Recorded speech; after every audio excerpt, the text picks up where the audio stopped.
Hi guys! So ngayon ituturo ko sa inyo kung paano ba gamitin ang GCash sa pagbayad ng ating electric bill. Kailangan lang natin ng GCash account at syempre yung notice of billing natin. Pag nabuksan na natin na GCash, punta agad tayo dun sa bills and click the electric utilities.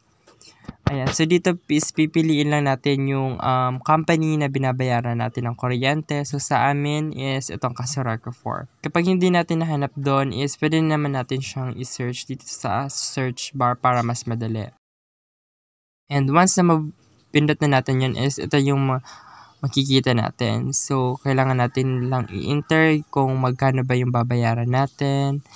And then yung account number na 8 digit. Makikita naman natin yung account number doon mismo sa resibo ng bills natin. Ganito lang dapat yung format para hindi siya ma-reject ni GCash. Kasi pag maling format ang nalagay mo is hindi din nila tatanggapin. Pagkatapos is ito naman yung account name.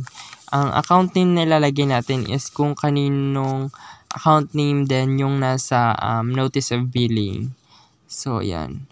Same format lang din kung ano yung nasa notice of billing.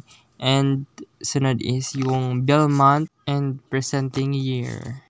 Next is itong email address. Optional lang daw yung email address pero mas magandang lagyan natin kasi minsan si GCash is sinesend niya sa email address natin yung receipt na officially na talagang na-process na yung bill natin, yung payment natin.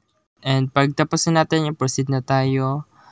So, ganito yun na yung lalabas para i-review lang natin kung tama ba yung ilagay natin ng mga information. And kapag tama naman is, okay na, click confirm na. And pag na-confirm na natin, ito na yung payment received natin. Mas maganda na yung screenshot nyo to para kapag hindi na-process is may babalikan kayo.